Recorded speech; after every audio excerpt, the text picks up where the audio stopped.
My husband got into a car accident, and the doctor asked me to sign for him. I said, pull the plug, don't save him. My husband took his last breath. I immediately took him to the crematorium to be turned into ashes, along with his disgusting will. My mother-in-law arrived with his pregnant mistress, ready to make a scene. Heh, a scene, you say? Let's make it in prison. I helped Sarah into the hospital lobby, her face a palette of the most sullen grays. It's nothing, just a headache. Really no need to come to the hospital, she said, rubbing her temples with an impatient tone. You've had a headache for a month straight, and every time I suggest a check-up, you make excuses about being busy. I gripped her arm, not letting her escape. We need to get this checked out before you go to South City. An elderly man in line glanced at us. Young man, your wife is right. Health is important. Sarah impatiently shook off my hand. Finish the check-up quickly. I have a meeting this afternoon. The nurse measured her blood pressure,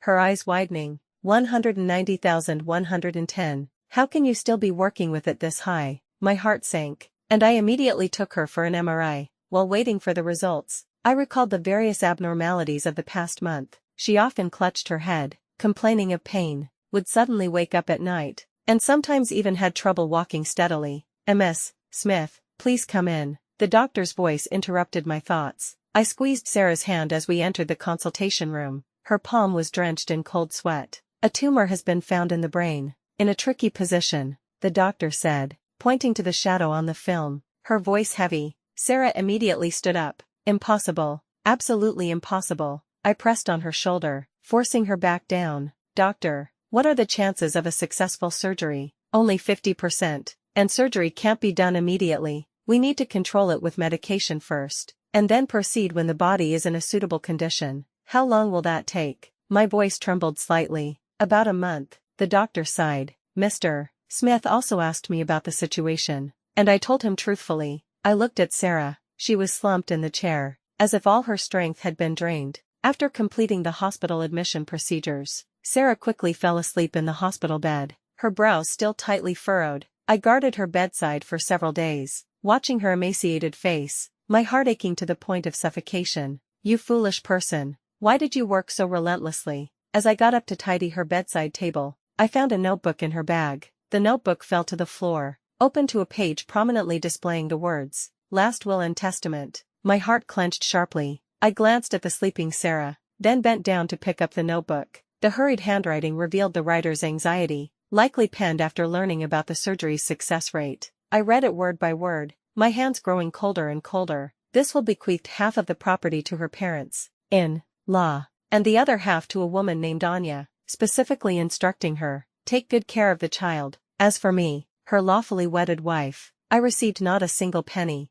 Anya, I racked my brain, and a seductive figure emerged. She was her former secretary. Every time I saw her at the company, she looked like she was flirting, leaning on Sarah's desk, her long, slender legs exposed beneath her short skirt. At the time, I felt uncomfortable and asked Sarah to replace the secretary, which she surprisingly agreed to without hesitation. We had been married for 3 years, ever since she was a struggling young woman, working together to build the company we had today. But now, it seemed my supposedly exemplary wife had betrayed me long ago. Even more ironic, Anya was already pregnant with her child. I stood by the window, watching the stream of patients coming and going downstairs, and suddenly felt a bit amused. If I had known this, I shouldn't have brought her for the check-up. It would have been better to let that tumor grow larger and just take her life. Ms. Johnson, the nurse pushed the door open. It's time to take Mr. Smith's temperature. I put away the notebook and turned, revealing a gentle smile. Okay, I'll help.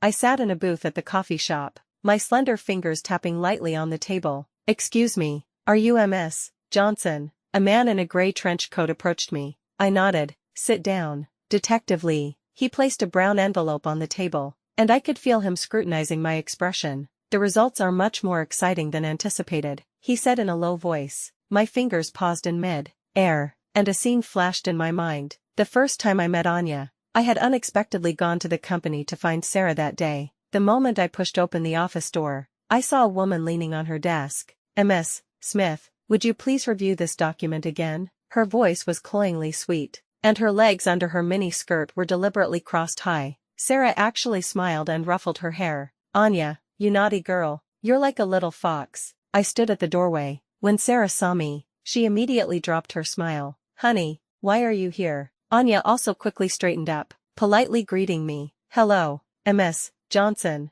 Detective Lee, tell me about the investigation results. I pulled my thoughts back to reality. Anya left your company and went directly to South City. He opened the folder. Ms. Smith bought her a $3 million house there. I took a sip of my coffee, my cold smile reflected in the cup. Not only that, Anya also became the manager of the South City branch, with a monthly salary of $50,000. Quite a generous hand. I put down my coffee cup. Anything else? Here's a copy of the property deed. Here's her bank statement. And here's. He laid out the evidence one by one. I carefully flipped through the documents and suddenly saw a hospital prenatal check. Up report. Ms. Anya is 6 months pregnant. Detective Lee added. She reportedly often brags to colleagues that the child's father is a wealthy boss. A couple at a nearby table heard this, and the girl indignantly said, "That mistress is disgusting." I continued to review the information and found that Sarah went to South City for several days almost every week. Business trip.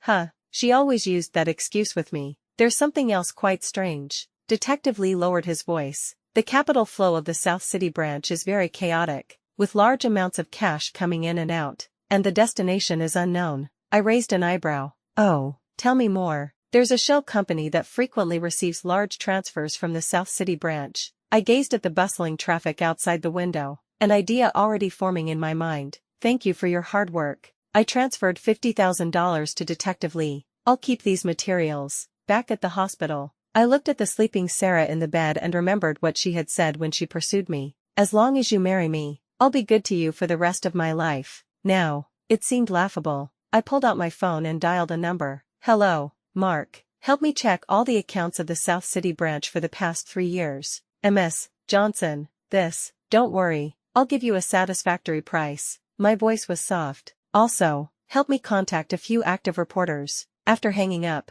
I looked at the will in my hand, a cold smile playing on my lips. Since you're so heartless, don't blame me for being ruthless. When the nurse pushed the door in to change the medicine, I had already returned to my gentle and virtuous self. Nurse, how is she doing today? I'm going to South City, Sarah said, emerging from the ward and tidying her suit. I froze, holding the freshly heated porridge. The doctor said you can't right now. I have to go. She interrupted me. There's an emergency there. A passing doctor frowned. Ms. Smith, your current condition is very dangerous. At any time. I know my own body, Sarah said impatiently, waving her hand. I put down the porridge bowl, my voice a few degrees colder. Yes, an emergency is important. Life isn't. What do you mean? She turned to glare at me. I forced a smile. Nothing. I'll go back home. I took out a prepared document from the safe. The first few pages of the document were an insurance contract, but below it was an equity transfer agreement. My fingers gently traced the neatly written words, recalling the scene when we started our business together 3 years ago. How spirited Sarah was then. Who would have thought she would betray me now? In the restaurant, Sarah distractedly pushed her food around, her eyes frequently glancing at her watch. Sarah, sign this, I said, taking out the document. She didn't even look up. What is it? We can talk about it when I get back. An insurance policy I bought for you. I pushed the document forward. You're having surgery. You need some kind of protection. She impatiently flipped open the first page, saw the word, insurance, and then just kept flipping through. Sign it quickly, or it will be too late, I urged. Sarah glanced at her watch. The high-speed train leaves in half an hour. Then hurry up. I thrust the pen into her hand. She scanned it quickly, then signed her name with a flourish. A waitress at the next table secretly glanced at us while clearing dishes, probably thinking this couple was strange. Fingerprints. I handed her the ink pad. Sarah impatiently pressed her fingers, leaving red imprints. Are we done now? I put away the document. Be careful on your way. Goodbye. She picked up her bag and walked out. I watched her retreating back, thinking, goodbye, is goodbye forever. 3 hours later, I received a call from the hospital. Ms. Johnson, your wife was in a car accident.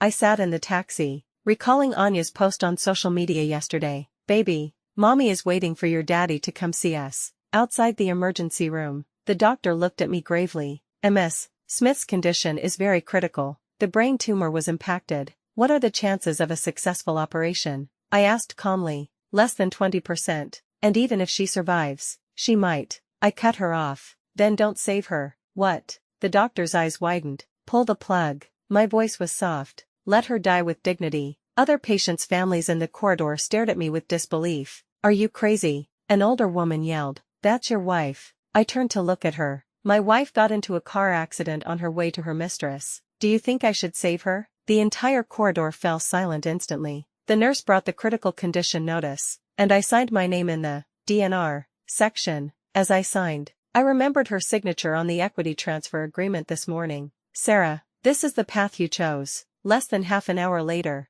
the operating room light went out. Time of death pronounced. 4:20 p.m. I pulled out my phone, opened the camera, and aimed it at the stretcher being wheeled out. What are you doing? The nurse asked. Surprised. I replied calmly. Taking a picture for her obituary. Her parents will surely want to see their daughter's last moments. In truth, I knew these photos had a more important purpose. I glanced at Sarah's pale face on my phone screen, then turned and walked towards the morgue. Are the cremation procedures ready? I asked the staff. I'm in a hurry. The crematorium oven door slowly opened, and the staff member turned to me. Ms. Johnson, do you want to see her one last time? No need. My voice was calm. Just cremate her directly. The staff member next to me murmured quietly. First time seeing such a calm widow. The moment the flames flared up, I pulled out Sarah's notebook and threw that disgusting will into the fire. Hey, you can't just throw things in. The staff member tried to stop me. I turned to him and smiled. Just a piece of paper. Consider it accompanying her on her last journey. After the cremation, I drove straight to the company. Good morning, everyone. I walked into the conference room in high heels. Sarah's urn still in my handbag. All the senior executives were stunned. Finance Director Lisa stammered. Ms. Johnson, why are you here? I looked around the room and sat in the main seat. Sarah has passed away. From today, I'm taking over the company. The conference room immediately erupted into a chaotic buzz of voices. I took out a stack of documents and slapped them on the table. This is the equity transfer agreement, with Sarah's handwritten signature and fingerprints. Impossible. The marketing manager slammed her hand on the table. Ms. Smith was fine just 2 days ago. I turned on the projector, displaying the hospital diagnosis, death certificate, and cremation certificate one by one. Sarah had a brain tumor. The doctor told her to rest, but she insisted on going to South City and ended up in a car accident. Old Peter, sitting in the corner, suddenly spoke. Yes, I know about this. I saw Ms. Johnson helping Ms. Smith to the hospital last week. I nodded. As one of the company's founders, I have both the responsibility and the ability to lead everyone forward. An hour later, all senior executives had signed the new appointment letter. Just as the meeting was about to adjourn, my phone rang. What? My daughter-in-law is dead. My mother-in-law's shriek almost shattered my eardrums. Impossible. Absolutely impossible. I put it on speaker so everyone could hear her hysterical voice. Mom, please accept my condolences. My voice remained calm. Sarah has already been cremated. You wicked woman. My mother-in-law cursed. You didn't even notify us when your daughter-in-law died. The people in the conference room looked at each other, whispering. I hung up the phone and turned to everyone. It seems we need to prepare for 2 enraged elders. 3 hours later, her parents-in-law rushed back from Hainan and went straight to the company. I want to see my daughter-in-law. My mother-in-law burst into my office, her hair practically standing on end. I placed the urn on the table. Sarah is here. Her parents-in-law froze, as if unable to believe what they were seeing. You, how dare you? My mother-in-law lunged to hit me. I dodged sideways. These are all the official documents from the hospital. You can examine them. The receptionist peeked in. Ms. Johnson, the reporters are here. They said they have an interview scheduled. Tell them to wait. I said to her parents-in-law. If you don't believe me, you can check with the hospital, the traffic police, and the funeral home. My mother-in-law trembled as she flipped through the documents. This is impossible. My daughter-in-law was fine just a while ago. I sneered. Yes, so fine that she was keeping a mistress behind my back. The entire office fell silent instantly.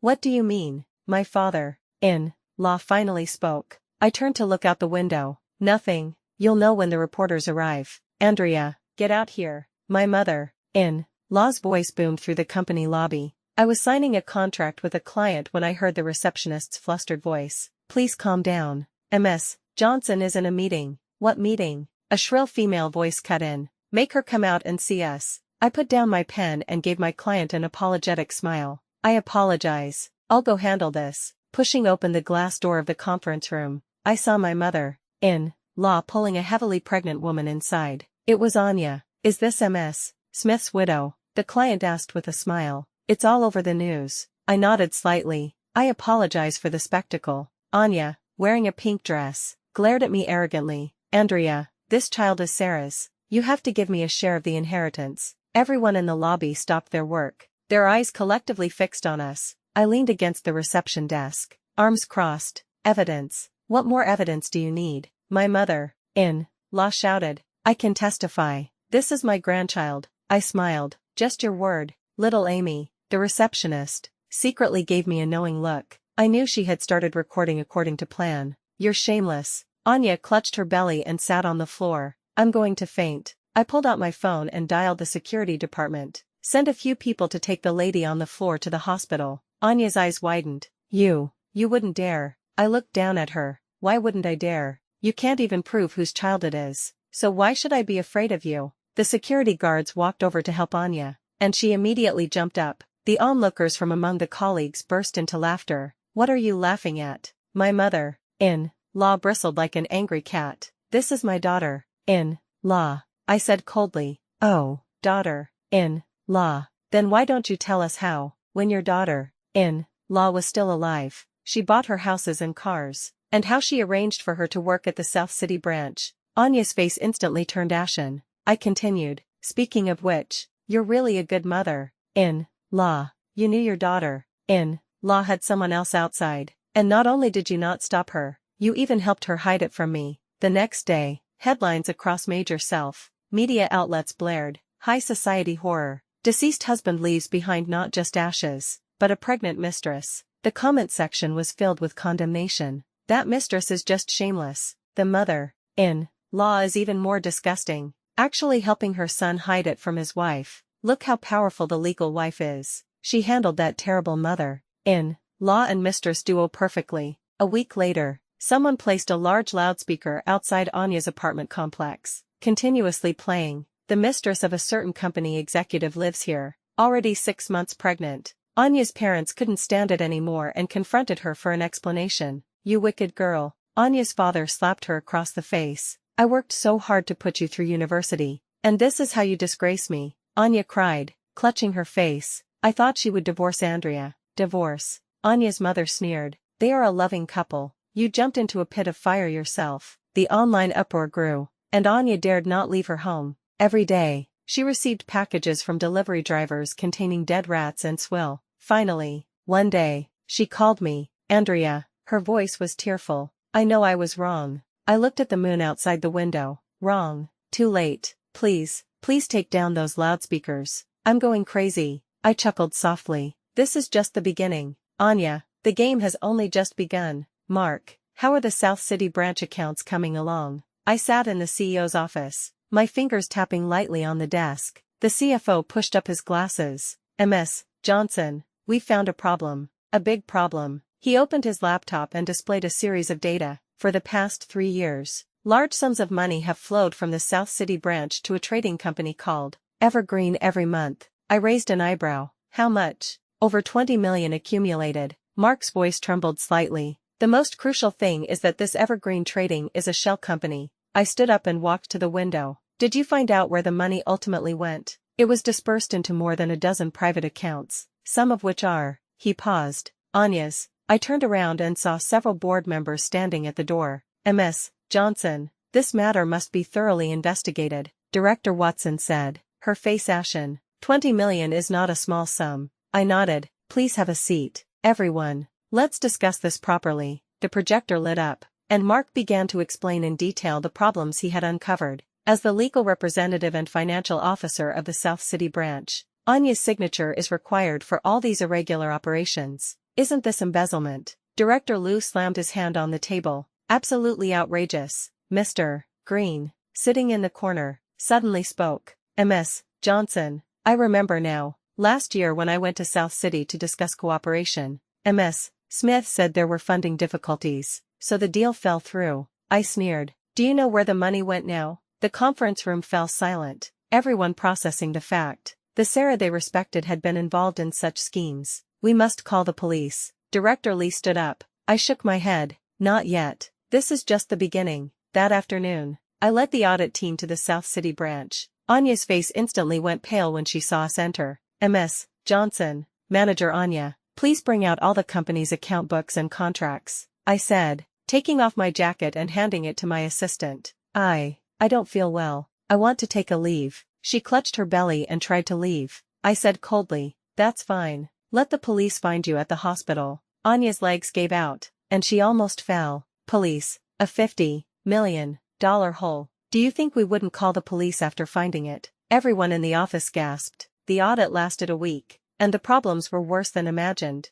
Ms. Johnson, the evergreen trading money is just the tip of the iceberg, Mark said gravely. Ms. Smith also transferred at least another $30 million through other means. I flipped through the thick audit report. Where did all this money come from? Embezzling company funds, issuing fake invoices, cooking the books. I cut him off. Is this evidence sufficient? Yes, Mark nodded. And all the irregular operations have Anya's signature. I picked up my phone and called Anya. Andrea, her voice was tearful. 50 million, I said directly. That's the total amount of illicit funds you handled. A thud sound came from the other end of the line, as if Anya had collapsed onto the floor. Do you know why Sarah made you the legal representative? I continued. Because these illegal activities needed someone to take the blame. Anya began to sob uncontrollably. It's not like that. She said she loved me. I sneered. She loved your ability to take the fall for her. After hanging up, I told Mark, prepare the lawsuit, and organize all the evidence. Yes.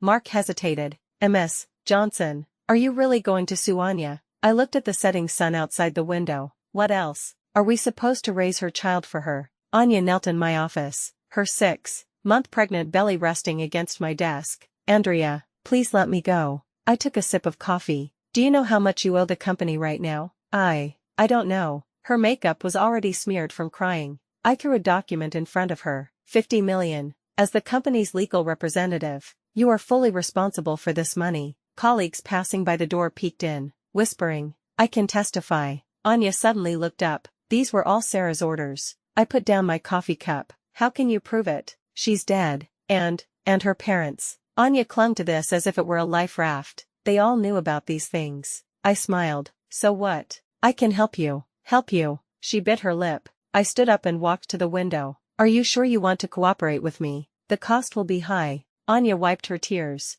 I'll do anything. As long as you don't sue me. Sunlight streamed through the floor. 2 ceiling windows, illuminating her red eyes. First condition. I turned around. Get rid of the child. Anya clutched her belly. No. This is my child with Sarah. I sneered. How can you prove it? Even if you give birth, you won't get any inheritance, and it will only drag you down. But, her tears fell again. I continued. Do you think her parents truly care about you? They just want to preserve a bloodline. Anya fell silent. 3 days later, I accompanied her to the hospital. Don't be afraid, I said, sitting outside the operating room. It'll be over soon. Anya lay on the gurney, tears streaming down her face. Sarah, I'm sorry. Before the nurse wheeled her in, I softly said, remember, this is your choice. The surgery lasted 2 hours, when suddenly there was a scream. You bitch, how dare you abort my grandchild? My mother-in-law, who appeared from nowhere, lunged at Anya, who had just been wheeled out of the operating room.